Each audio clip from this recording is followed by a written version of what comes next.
Marvelous, marvelous, marvelous, I'm raving. And when she puckers up her lips so sweet, she's got the brain that kisses can be beat. Marvelous, marvelous, boys all love her so.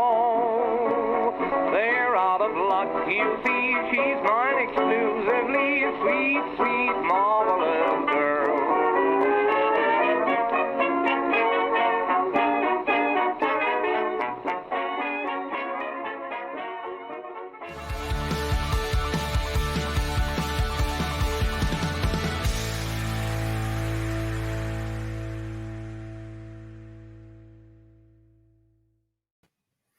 Good evening. Good evening, everyone. Thank you so much for joining us this Wednesday night at the Lynn Show. And this week is definitely different than all the other weeks. And we are really excited for this conversation right now because it's going to be very, very enriching and very growth oriented. And I personally am just so privileged and honored that we have the guest that we have with us tonight. This, what we're about to do is on behalf of, Me'or and all the Me'or campuses and our parent organization, Olami, and all the Olami campuses, really all the Jewish organizations out there that would allow me to represent them momentarily. What we're here to do is to learn and to listen, and we can make a statement, but I couldn't think of a better way to deal with and to grasp the profundity of the time we're in than to have the conversation with our guest tonight, Reverend Charles Howard, PhD, Chaplain, University of Pennsylvania. So we know what's going on. This is not a news show, and this is not a talk show. This is a conversation, and this is the place to learn. And we know the list, and the list is awesome, and we know what's going on in the world. And from 2012, the names are everywhere, right? From Trayvon Martin, Eric Gardner, Michael Brown, Tommy Rice, Walter Scott, Freddie Gray, Sandra Bland, Botham Jean, George Floyd, and many others. These are names that have been cause for catharsis that's much needed, and it's been building epistemically on each other as we go. And here we are tonight trying to grasp it and trying to make something out of this and make it great and really change and learn. Our guest tonight, Chaz, is first of all has been a colleague and a friend for 15 years, and a guide and a mentor of mine, and a great person to learn from. And he's taught in the Me'or programs, and we've worked very closely through many moments in the University of Pennsylvania together. And we just have a little clip. I want you to meet a little bit of our guest before he comes on. But this is just to see, this is from a video from 2015 when he was so involved in our campus programs then as he is today. As the future leaders of our world in every single field, we all need to kind of pour in and make sure that good work is happening on this level. If each Jewish student participated in Me'or, it ends up changing the face of an entire university or college campus in very good ways.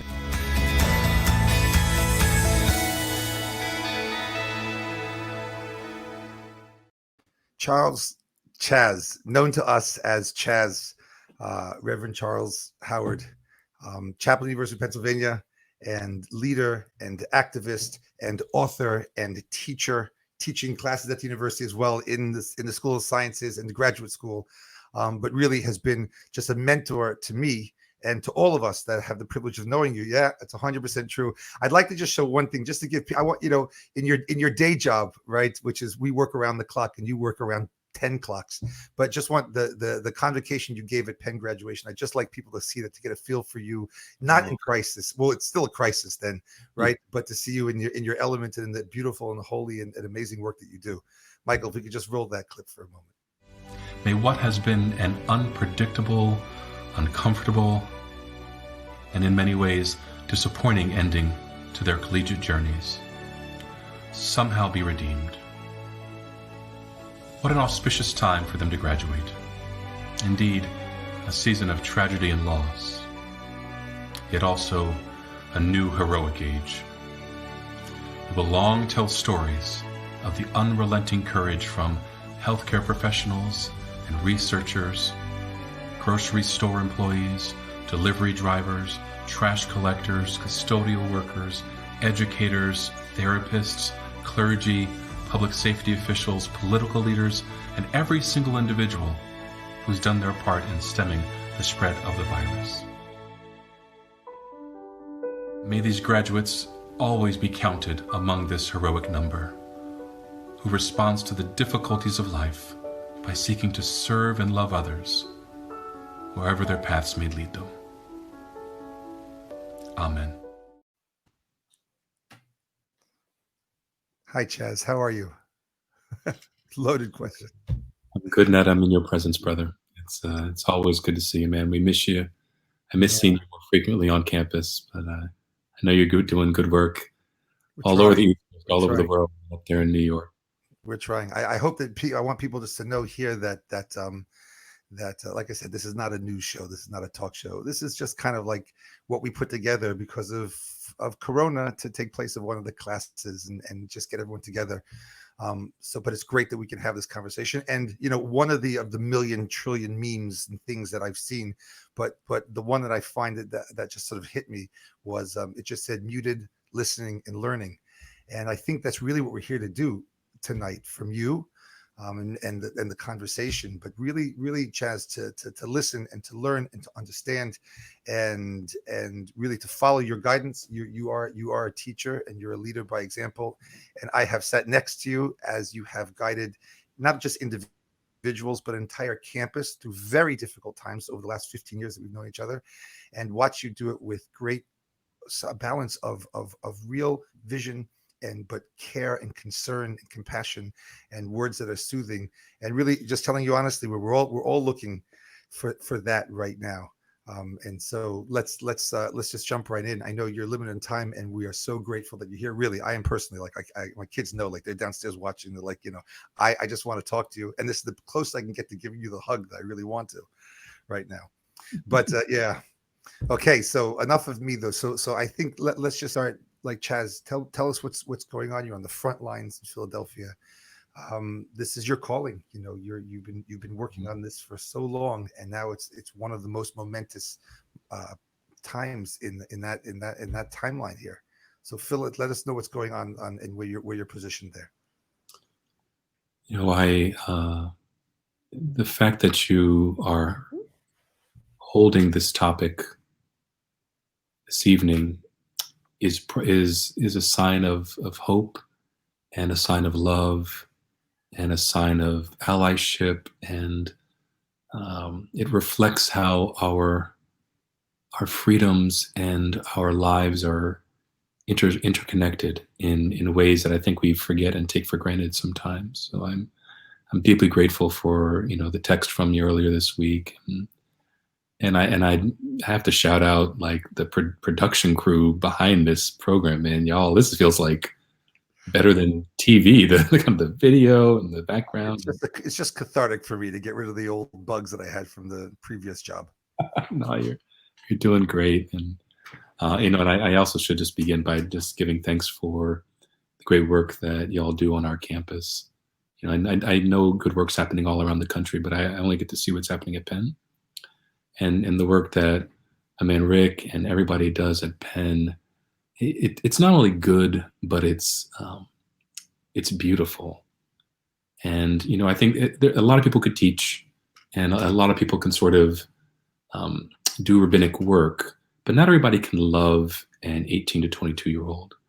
And I've said this in other places, but I've always felt like Meor is just a loving presence at Penn. It's a teaching presence. It is a kind of pastoral, presence when students are going through crisis, and you all have been there in some of the most painful crisis. But I love the way that y'all journey next to students, and then it continues after they graduate. I think it's a beautiful thing.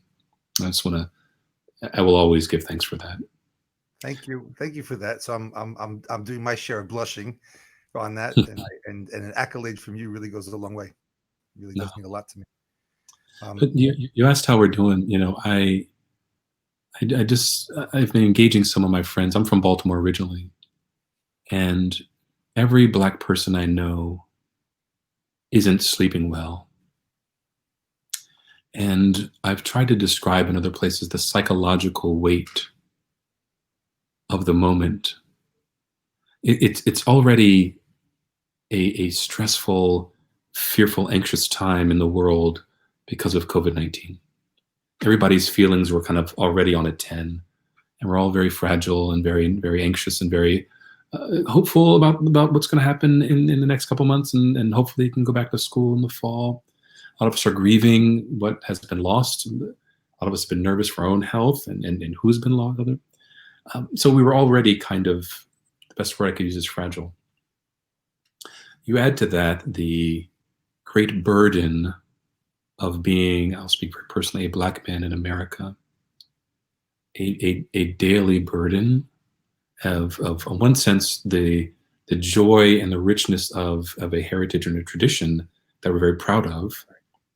On the other hand, the burden of knowing that I'm looked at differently when I walk into a store, when I walk down the street, people cross the street, they clutch their purse tighter. And that's been true all my life.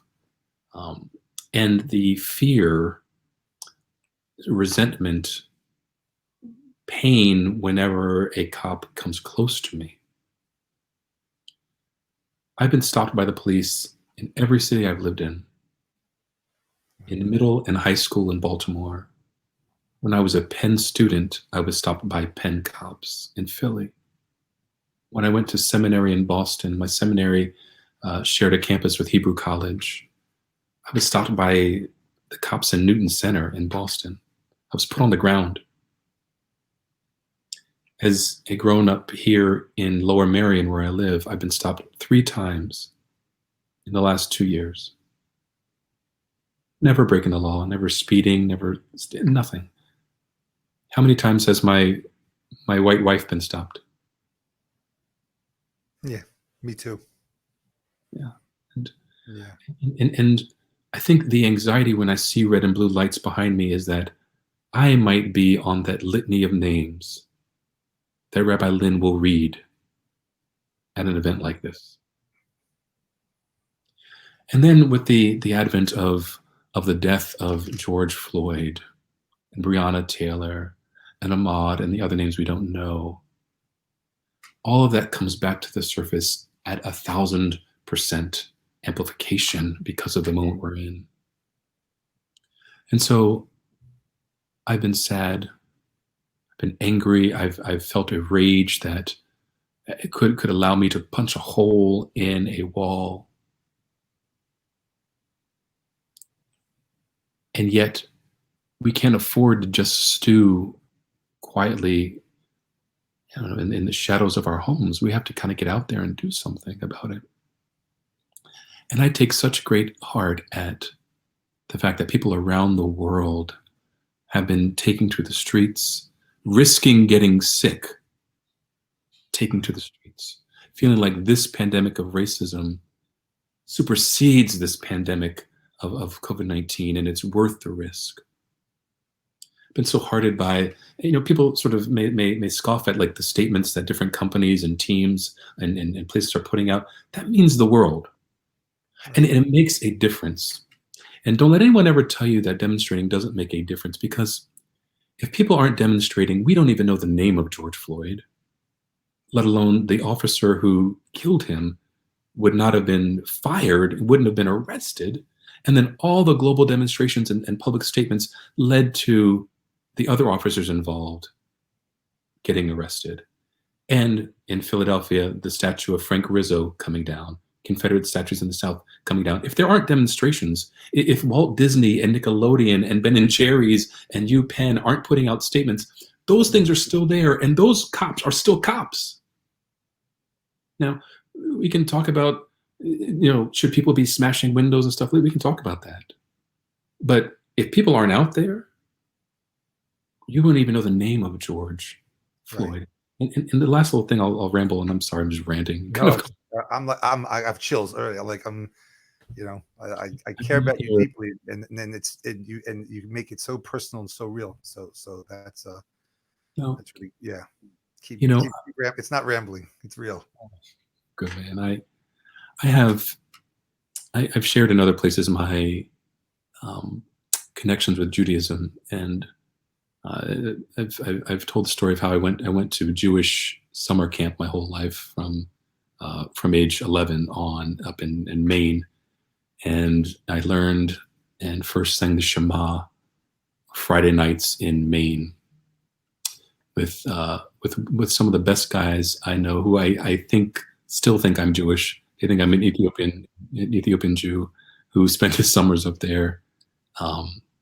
But they were so good to me, and I remember the way that there was a time when we were playing street hockey against another camp, and I am sort of on like a little breakaway, and someone from the other camp stuck his stick between my legs and caused me to trip, and I scraped up my whole chest. I still have some scars on my arm from it. And a buddy of mine jumps over the side of the rink, and I'm a pacifist. I don't advocate violence. He jumps over the side of the rink and just drops a 5 on this dude, lays him out and says, "Don't you ever touch my brother again." This Jewish cat from Sharon, Massachusetts, jumps out and fought for his black brother. I've seen the same thing the last 5 days here in Philadelphia, since we've been out on the street demonstrating at City Hall, in front of the Art Museum, over in Fishtown, all in West Philly, all around there. It is a mostly white group of people marching here. And I think that's true everywhere. That wasn't the case 6 years ago when we were sort of demonstrating about Eric Garner and Michael Brown and Freddie Gray. It wasn't the case. There were maybe a few, but it was mostly black populations. At least in Philly, it is an extraordinarily diverse population. And I've seen Jewish Penn students out there. Right. Some of it's just so heartening, so encouraging. And so, I see, this is very powerful for all of us to hear, because one of the things I want to ask you, is really this, because to see, we're witnessing what it does for you and how it makes you feel, and let's face it, it's such a complicated time, especially for everyone, and white kids, people have their complications and what they're dealing with, and the things that are bantered and thrown around right now in the frenzy that's out there probably doesn't help with the clarity of the moment. But I know that a lot of our students and a lot of us are really looking for, we just want to be. We want to be successful at communicating the love and the empathy, and you want to sidestep all the let's call it the flare-ups, let's say of name calling and things, but we just want to really be successful at that. And really, I would like to ask you, just to speak to that for a moment, as some guidance of people who are wrestling with the idea, wow, I can't believe that Chaz has been stopped 3 times and he grew up with this, and like thinking about these things in a real way. And this is really, I think, the first time that, like you say, not just in the demonstrations, but it's really spilling over. I feel it differently into the consciousness of kind of everybody around us now. I think it hit a tipping point. So if you could speak to that, Chaz, like what people could, do they say the right thing? And how could people feel that they can help them have the voice in this, that the discomfort kind of may prevent? I was in a conversation with our football team Sunday evening. Coach Priori asked me and a couple other people to kind of engage them. And I mean, it's 100 plus big old burly guys who are all, 6'3" and up. It's just sort of humongous world-class athletes, and it was a beautiful time. But one of the things that Coach said was, he's like, look, the average offensive lineman who's a sophomore at Penn probably can't change contemporary policing in America, but he can make a difference in his corner of the world. And he added to that their kind of practice motto of getting 1% better each week. That they're not trying to win a championship in a random Tuesday night practice, but they're trying to get a little bit better. I think in regards to your question, there are very few of us who have direct access to change policy, but we all have a corner of the world. And to me, if one can muster the courage to have the hard conversation with a racist uncle, that is just as much a victory as the chief of police redoing training tactics and demilitarizing their precinct's police force, or new policies on the use of force, or not carrying lethal weapons in kind of the normal beat cop thing. If you can sort of speak to Right. the person who you know has used the N-word, you save one life, you save the Save the world. world. Right. And wow. Okay. That's very deep. The idea of changing one thing really is it's hard to do that. You said the courage that someone needs to do that. I hear it. We take it to heart. And in terms of reaching out, of especially with social media, Chaz, it's so hard posting and what to post and not, and who's listening. Is it disingenuous? People feel, I know our students feel sometimes like they're piping up now. There are accusations maybe of hypocrisy or things like that. Where were your voices before? But I just, I know that these things are valuable to you when people really get the courage up to say something and to be there. And I just, I think they need to hear it from you a little bit as well. We can push on this end, but I'm not sure what's more valuable. Rick posting something in kind of a statement on behalf of Mayor, or the fact that he sent me a personal text and checked in. right. I think that personal connection is much more valuable.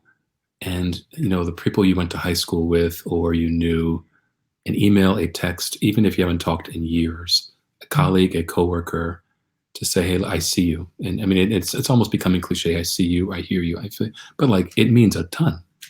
Particularly when there's an old Paul Laurence Dunbar poem called We Wear the Mask, and it speaks about the challenge of being Black in public spaces where there's so much anger and grief on the inside, but we're forced to kind of wear this mask and kind of put the smile on so that we can kind of work and kind of keep up appearances and remain. So to sort of reach out to a colleague there means a lot. On the other hand, the public posts of allyship and care and affirmation, they do mean a lot. People see them. People read what you post, even if you have like 10 friends on Facebook or 10 followers on Insta or Twitter. Somebody's reading it.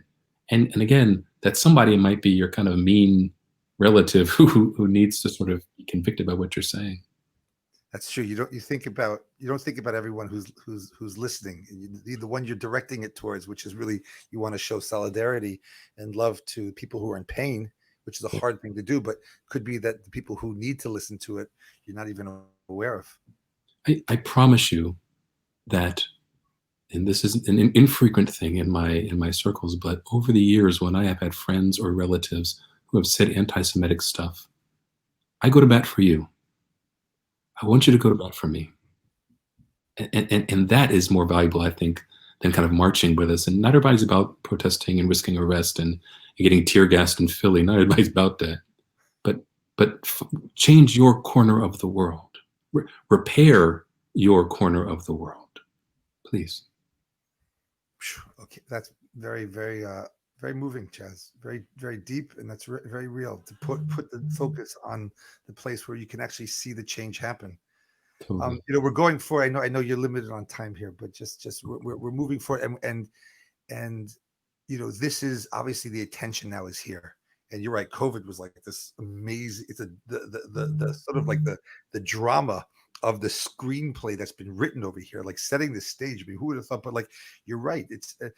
It's created a fabric of complete upheaval, in a sense, in every sense of the word. It's almost like, as in LA and the mudslides happen. You need first the fires, the brush fires, to take away all the vegetation, and you need the earthquake to mix up the earth, and then when the rains come, everything will flow, right? It's almost like there's a place here.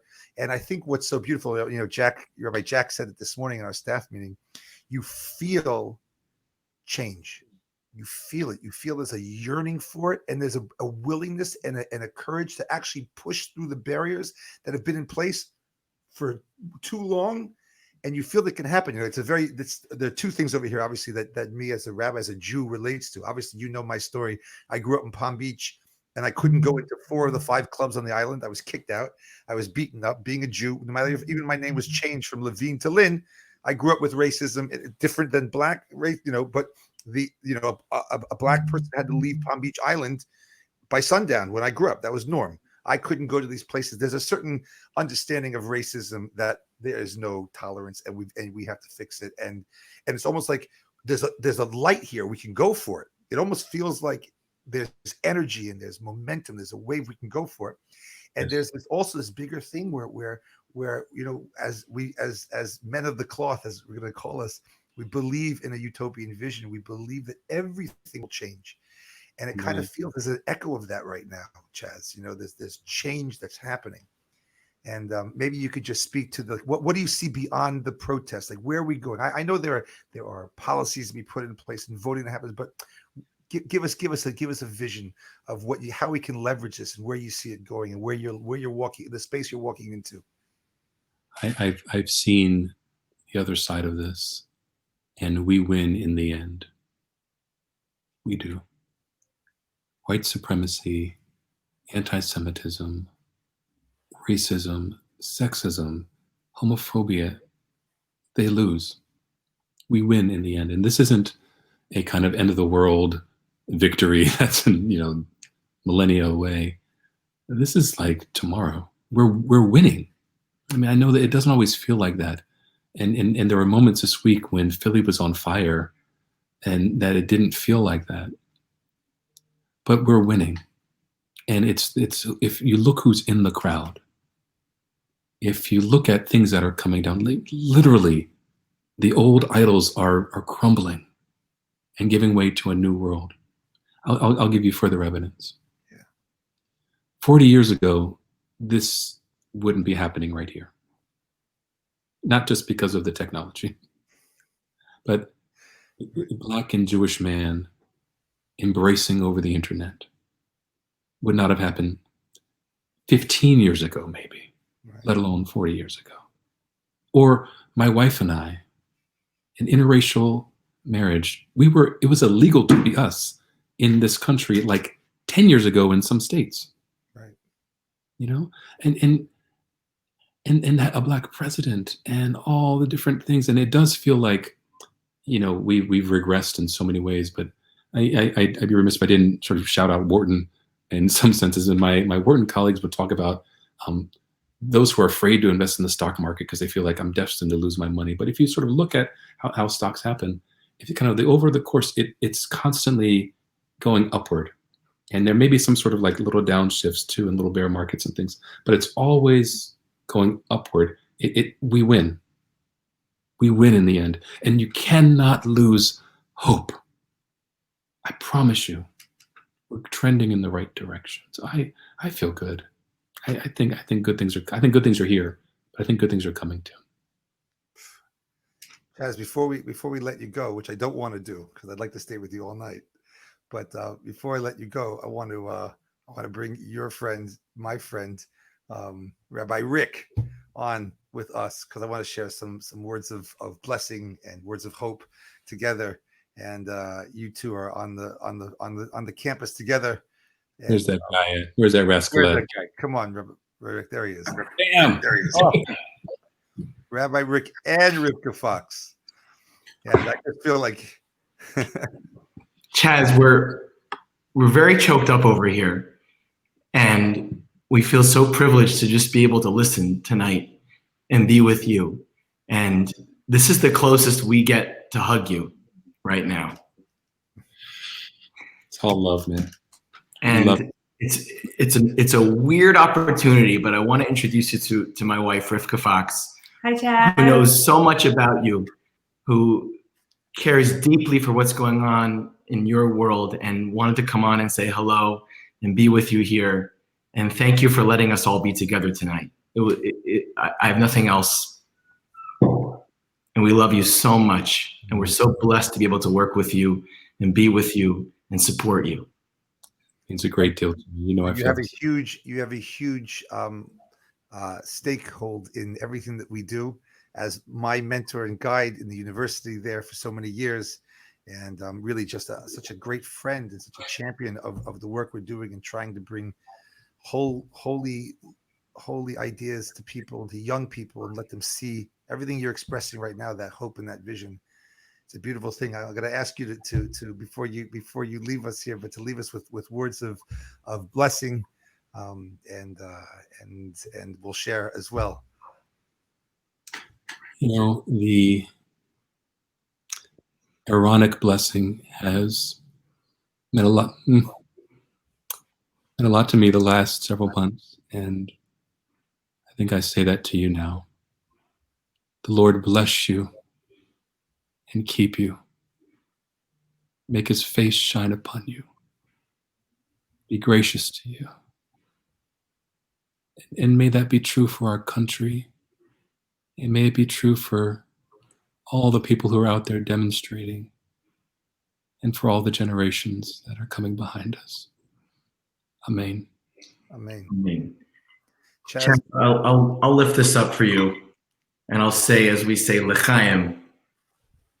Chaim is a plural word, Chaz. Chai is like, you've seen the little necklaces at the, right? Chaim, we say L'chaim is plural, Chaz, because our life is meaningless without your life.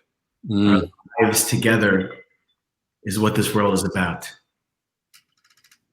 you should be blessed, Chaz, in your work and keep doing what you're doing. You got a lot of people walking behind you because you're setting the pace and clearing the path. And really grateful. It's a privilege to know you. Thank you for joining us. And I know I'm saying on behalf of everybody tuning in over here, that we're really grateful for your time and for your love. And you're a great man. And I can't wait to be in person in your presence, because there's nothing like that embrace. Really. Very soon. Bless you and everything you do, Chaz. Bless you all. Take care, everybody. Okay. Thank you. Thank you. Rick and Rivka, thanks for joining. Thanks for coming on by and giving Chaz that hug. To everybody out there, you know, this is it's a trying time. And I really think that one of the great privileges that I have as an educator is actually not just to teach, but to bring other people into the space of greatness. And Chaz has a greatness to him, and he's a leader, and he's a thinker, and he's a deeply spiritual man. And it's a great privilege to learn from him and to listen. I think there are a lot of really important things that one could hear in this conversation. And we have a lot of work to do. We have a lot of things to figure out, and we have to follow that call to greatness and to hope. And we Jews have a special place in that. There's no question that when racism rears its ugly head, that we have to stand there and stand strong and figure out the right voice and the right way to express our compassion and our brotherhood and our camaraderie with people who are also feeling pain, a pain which I've known personally my whole life growing up in Palm Beach, Florida, and as a kid for sure, and as the people that we've known. And like he said, he's there for us, and he needs us to be there for him. I think it's been a beautiful evening. I think this is a really fitting way for us to embrace the situation and to learn and to grow and to move forward. And God willing, we should see health and peace and calm and change and progress and love speedily in our days. Thank you everyone for coming. Thank you for joining us. We'll see you next week.